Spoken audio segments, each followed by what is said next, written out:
अस्सलामुअलैकुम dear medical students. आज बड़ा इंटरेस्टिंग टॉपिक है और ये छोटी सी वीडियो है लेकिन बहुत हेल्पफुल है। तो मौजू है जी पीडियाट्रिक डोज कैलकुलेशन। अगर आप पीडियाट्रिक्स में रोटेट कर रहे हैं या पीडियाट्रिक्स में हैं इन एनी वे, आप डॉक्टर हैं, आप मेडिकल स्टूडेंट हैं, आप हाउस ऑफिसर हैं, आप नर्स हैं, ये इन्फॉर्मेशन आपको फ़ायदा देगी। ठीक है, तो pause the video and read this. Okay, so आपको पता है कि जो बच्चे होते हैं वो उनकी एक रेंज होती है। बच्चा छोटा भी होता है, बच्चा बड़ा भी होता है, एक बड़ी सारी एज की रेंज है और वज़न की भी रेंज है। बट ठीक है, तो दवाइयाँ देना ज़रा ट्रिकी हो जाता है। हर दवाई, अब ये तो पता है कि दवाई कौन सी देनी है, लेकिन हर बच्चे पे वेरी करता है कि इसको दवाई कितनी मिलनी चाहिए। ठीक है, और ये इसलिए प्रिसाइज कैलकुलेशन ज़रूरी है क्योंकि हमने बच्चे को ना ओवरडोज करना है ना अंडर डोज करना है। ठीक है, एडल्ट्स में तो सीधा सीधा हिसाब होता है ना कि ये दवाई है और इसकी ये डोज है, लेकिन बच्चों में जनरली उनके वज़न को यूज़ करते हैं टू डिक्टेट कि उनकी डोज क्या होनी चाहिए, और ज़्यादातर वो वज़न किलोग्राम में यूज़ होता है। और ज़्यादा एक्यूरेट मेथड है बॉडी सरफेस के हिसाब से डोज कैलकुलेट करना। लेकिन इस वीडियो में मैं सिर्फ बाय वेट जो डोज कैलकुलेशन होती है सिर्फ उसको डिस्कस करूँगी। बॉडी सरफेस जो है वो फिर कभी डिस्कस करेंगे। तो पीडियाट्रिक डोज कैलकुलेशन जो है बड़ा यूज़फुल स्किल है इसको आना। और शुरू में बच्चे बड़ा घबराते हैं कि ये इतना डिफ़िकल्ट है, कंफ्यूजिंग है, लेकिन टू बी वेरी ऑनेस्ट इस वीडियो को देखने के बाद आप काफ़ी कॉन्फिडेंट फील करेंगे और ये इतना मुश्किल टॉपिक नहीं है जितना बच्चों ने समझा होता है। ये इनफैक्ट बहुत ईजी है और मज़ा आता है इन प्रॉब्लम्स को सॉल्व करने में। मुझे ऐसा लगता है कि अगर मैं हेल्थ केयर प्रोफेशन में नहीं भी हूँ ना, सिर्फ मेरी मैथ, बेसिक मैथ मुझे आती है, तो इवन एज अ पेरेंट मुझे इसको लर्न करना बहुत बेनिफिट करेगा। ठीक है, क्योंकि बच्चों को दवाई कभी ना कभी तो देनी पड़ ही जाती है। ठीक है, तो it's a good skill to know. तो ओके, लेट्स मूव अहेड। तो प्री रिक्विजिट्स ये हैं कि दवाई जो भी हो कितनी देनी है, उस इंफॉर्मेशन के लिए नंबर वन आपको पेशेंट का वज़न पता होना चाहिए, किसमें, किलोग्राम में। ठीक है, अगर आपको पाउंड्स में प्रॉब्लम दी गई है तो आपने पहले उसको किलोग्राम में कन्वर्ट करना है। 1 किलोग्राम जो होता है वो 2.2 पाउंड्स होते हैं। ठीक है, तो अगर आपको पाउंड्स में नंबर दिया गया है तो उसको 2.2 से डिवाइड करें तो आपके पास वेट आ जाएगा किलोग्राम में। फिर नंबर टू, आपको ड्रग की डोजेज पता होनी चाहिए। और नंबर थ्री, आपको पता होना चाहिए कि वो ड्रग किस प्रेपरेशन में मिलता है और उस प्रेपरेशन की क्या स्ट्रेंथ है। इसमें ये मतलब है कि सिरप है, ड्रॉप्स हैं, टैबलेट है, क्या है। ठीक है, उसकी प्रेपरेशन क्या है, और फिर उसके ऊपर पढ़ें कि उसकी स्ट्रेंथ क्या है। यानी कि फॉर एग्जांपल 5 ml के अंदर 120 मिलीग्राम है। ठीक है, तो ये उसकी स्ट्रेंथ है। तो कुछ अच्छा, ये बड़ी इंपॉर्टेंट बात है जो अब मैं करने लगी हूँ। कहीं पे लिखा होता है दवाइयों की dose administered total dose during the day. ठीक है, वो डे वाइज उस पर डोज लिखी होती है। और कुछ होते हैं उसमें लिखा होता है कि डोज जो है एडमिनिस्टर्ड एवरी फ्यू आवर्स। ठीक है, यानी कि पर डोज और पर डे दो तरीके से ये एक्सप्रेस किया जाता है। तो बड़े ध्यान से केयरफुली पढ़ा करें पूरी बात। ठीक है, जैसे कि पैरासीटामोल की डोज है 10 to 15 मिलीग्राम पर केजी पर डोज एवरी 6 आवर्स। यानी कि इस फॉर्मूले से आप जो डोज कैलकुलेट करेंगे वो हर 6 घंटे बाद रिपीट करनी होगी। बनस्पत अगर वो कहते हैं कि सेफेक्जीन की डोज है 8 मिलीग्राम पर केजी पर डे, तो वो जो भी डोज होगी वो पूरे दिन की डोज होगी। अगर आपने ये सुबह शाम देनी है तो फिर उस डोज को आपको 2 से डिवाइड करना पड़ेगा। या दिन में 3 दफ़ा देनी है तो उसको आपने 3 पे डिवाइड करना है। ठीक है, तो ये एक बहुत बड़ी बात है जो लोग ओवरलुक कर लेते हैं। तो बेसिक मैथ्स में आपकी ज़रा रिपीट करा दूँ। 1 लीटर में 1000 ml है, 1 kg में 1000 ग्राम है, 1 ग्राम में 1000 मिलीग्राम है, 1 मिलीग्राम में 1000 माइक्रोग्राम है, और 1 माइक्रोग्राम में 1000 नैनोग्राम है, और 1 kg इज़ 2.2 पाउंड्स। अब मेथड बड़ा सिंपल है। जो भी आपको मसला दिया होगा, अभी आगे प्रैक्टिस करेंगे, परेशान ना होएं, अभी सिर्फ मेरी बात सुने। ठीक है, पेपर पेंसिल लेके बैठ जाएं और ना इन स्टेप्स को ध्यान से सुने। सबसे पहले अगर आपको वेट पाउंड्स में दिया गया है बच्चे का, तो उसको कन्वर्ट करें केजी में। ठीक है, कैसे करेंगे? 2.2 पे डिवाइड करके। नंबर 2, आपने डोज कैलकुलेट करनी है मिलीग्राम में।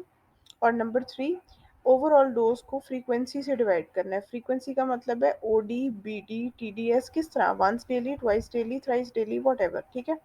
और स्टेप 4 है एमएल में डोज कैलकुलेट करना। Okay, easy.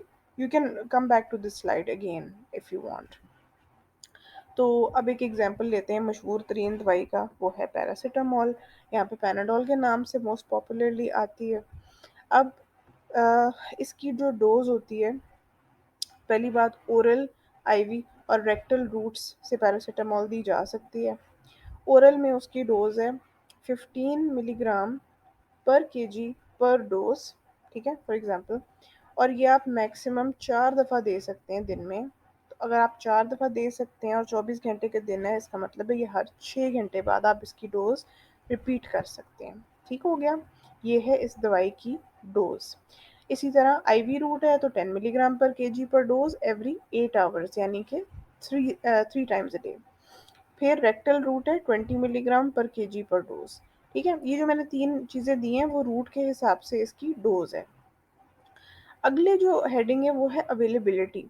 पैनाडोल मिलती है ड्रॉप्स में, सिरप फॉर्म में, टैबलेट फॉर्म में, आईवी फॉर्म में और सपोजिटरी फॉर्म में। और इन सब केसेस में जो आगे मैंने लिखा है वो है इसकी strength according to the preparation. यानी कि 100 mg पर ml के ड्रॉप्स हैं, 120 mg पर 5 ml या 250 mg पर 5 ml के सिरप हैं, एंड सो ऑन। ठीक है, तो ये आपके जो मैंने स्टेप्स बताए ना, ये वाले, सॉरी, ये जो मैंने आपको बताया था, सॉरी सॉरी, ये वाली, कि आपको पेशेंट का वेट पता होना चाहिए, आपको ड्रग की डोज पता होनी चाहिए, और आपको ड्रग की प्रेपरेशन और स्ट्रेंथ पता होनी चाहिए। तो ये अब यहाँ से आप पिक कर सकते हो। ठीक है, अब आ जाते हैं प्रैक्टिस के ऊपर। पेपर पेंसिल होपफुली आपका तैयार है। अगर नहीं है तो वीडियो पॉज करें और जाके लेके आएँ। ठीक है, this is very easy. Okay जी, एक न्यू बॉर्न बच्चा है, उसका वज़न है 3 kg, उसको पैनाडोल चाहिए किसी भी वजह से। अब आप डोज कैलकुलेट करो, कैसे करोगे? तो सबसे पहले तो ये कि इसको आपने ओरली देनी है, और न्यू बॉर्न बच्चा है तो ज़ाहिर है आपने उसको ड्रॉप्स की फॉर्म में देना है। तो ओरल प्रिपरेशन की, पीछे देखें, ये 15 मिलीग्राम पर केजी पर डोज एवरी 6 आवर्स। ठीक है, ये है पैरासीटामोल की डोज। अब इस बच्चे का वज़न है 3 kg, तो अगर ये 15 मिलीग्राम पर केजी है, इसका मतलब है कि हर किलो के हिसाब से 15 मिलीग्राम है, तो मतलब 15 मल्टीप्लाइड बाई 3 kg। तो इस बच्चे की डोज बनती है 45 मिलीग्राम पर डोज, यानी कि हर 6 घंटे बाद इस बच्चे को 45 मिलीग्राम पैरासीटामोल चाहिए। अब इस बच्चे के लिए कौन सी प्रेपरेशन सूटेबल है? Obviously drops. तो ड्रॉप्स आ रहे हैं 100 मिलीग्राम पर ml के हिसाब से। इसका ये मतलब है कि हर ml, ठीक है, उसमें 100 मिलीग्राम है। तो आप अपने स्कूल की मैथ याद करें, और जब आप कैलकुलेट करेंगे तो डोज बनेगी 0.45 ml। Okay, it's very easy. Another practice, 6 kg child है, उसको पैरासीटामोल चाहिए। तो अब इसकी आप डोज कैलकुलेट करें। स्टेप 1 क्या था? डोज। तो पर केजी ये है, तो 6 मल्टीप्लाइड बाई 15, 90 मिलीग्राम पर डोज है। और 6 kg का जो बच्चा है उसको आपने सिरप फॉर्म में देना है। तो सिरप आता है, फॉर इंस्टेंस जो हम सिरप यूज़ कर रहे हैं वो 120 mg पर 5 ml है। तो उस हिसाब से जब आप क्रॉस मल्टीप्लाई करेंगे और सारा अपनी मैथ कर लेंगे तो कंक्लूजन आती है 4 ml। वैसे 3.75 ml आती है, लेकिन इसको आप राउंड ऑफ करके 4 ml कंसिडर कर सकते हैं। ओके, अब आपका टेस्ट है। एग्जाम्पल 1, वीडियो पॉज करें, इस इंफॉर्मेशन को लिखें। 1.5 ईयर ओल्ड चाइल्ड, उसको देनी है अमोक्सिसिलिन। ठीक है, लेट्स सपोज कि डॉक्टर ने कहा है इसको 40 मिलीग्राम पर केजी पर डे देना है, और ये आपने सुबह शाम देनी है। ये बात याद रखनी है। ठीक है, और ये सस्पेंशन फॉर एग्जांपल मार्केट में आती है 400 मिलीग्राम पर 5 ml सस्पेंशन। तो इस बच्चे को कितने ml डोज मिलेगी सुबह शाम? और इस बच्चे का वज़न है 22 पाउंड्स। अब सबसे पहले मैथ का असूल क्या है? सारी इन्फॉर्मेशन को एक सिस्टमेटिक वे में लिखो और फिर स्टेप्स फॉलो करो। तो हमें चाहिए बच्चे का वज़न, वो क्या है? 22 पाउंड्स है। इसको सबसे पहले केजी में कन्वर्ट करना है। फिर नंबर 2, आपने उस बच्चे की डोज़ कैलकुलेट करनी है। अब यहाँ पे डोज़ उसने दी हुई है पर डे के हिसाब से, ठीक हो गया? और फिर उसने कहा है कि सुबह शाम यानी कि बीआईडी डोजेज़ में इसको आपने बताना है। तो आपने बच्चे के वज़न को पहले केजी में कन्वर्ट किया, फिर उसको 40 से मल्टीप्लाई किया, वो दिन के हिसाब से आपकी डोज़ आ गई, और फिर उसको 2 पे डिवाइड करके आपने ट्वाइस डेली की डोज़ देख लेनी है। अभी इसकी वर्किंग है जी। 22 पाउंड्स को डिवाइड करें 2.2 से, 10 केजी वज़न आ गया बच्चे का। डोज उसकी कैलकुलेट करें 10 इंटू 40, 400 मिलीग्राम पर डे। अब उसको आप डिवाइड करें सुबह शाम के हिसाब से, 2 से डिवाइड करें तो इसको सुबह भी 200 मिलीग्राम और शाम को भी 200 मिलीग्राम मिलेगा। और अब उसको आपने कन्वर्ट करना है एमएल में, तो वो बनता है जी 2.5 ml twice daily. Okay, next example, 4-year-old child is prescribed ceftriaxone. The child weighs 18 kilogram और रिक्वायर्ड डोज है थ्रू आईवी, और वो है 100 मिलीग्राम पर केजी पर डे। और जिस प्रेपरेशन में वो हमने ली है वो 40 मिलीग्राम पर एमएल है। तो कितने एमएल बनते हैं? सेम डोज को मिलीग्राम में कन्वर्ट करें। इस केस में ऑलरेडी उसने वज़न केजी में दिया तो वो स्टेप हम नहीं करेंगे। तो आगे चलते हैं जी, डोज कैलकुलेट करो। तो 100 mg पर केजी पर डे है, तो 18 इंटू 100 करो, 1800 mg पर डे हो गया। अब आपने इसको फ्रीक्वेंसी में डिवाइड करना है। उसने कहा है, क्या कहा है जी, डोज वंस डेली, तो आपने इसको 1 पे डिवाइड करना है, मतलब उतना ही रह गया। उसके बाद आपने एम जी डोज को एम एल में कन्वर्ट करना है, तो वो ऐसे होगा, ठीक है? क्योंकि हमारी प्रिपरेशन है जी 40 mg पर ml, यानी कि हर एक ml में 40 mg है, तो फिर कितने ml में 1800 mg होगा? आप मैथ उसकी करें तो आंसर आएगा 45 ml once daily. So it's very easy. You can rewind and watch again if you don't understand. तो ये बहुत इम्पोर्टेंट है। बहुत सारी प्रैक्टिस करें, बहुत सारे हाइपोथेटिकल क्वेश्चंस को प्रैक्टिस करके फिर एक कंक्लूजन पे आएँ, और प्लीज़ अपने आंसर को हमेशा डबल चेक करें, ठीक है? इसमें कोई शेम की बात नहीं है कि आपने किसी और के साथ अपना काम डबल चेक कर लिया, कोई बात नहीं। ये इट्स अ लर्निंग प्रोसेस, ठीक है? जब आपको प्रैक्टिस हो जाएगी तो आप बहुत इसमें अच्छे हो जाएंगे, ठीक है? And I wish you good luck, and we'll be back with another video. If you like this video, please like, comment, share, and subscribe to my channel, and follow me on Instagram and Facebook where I upload posts daily.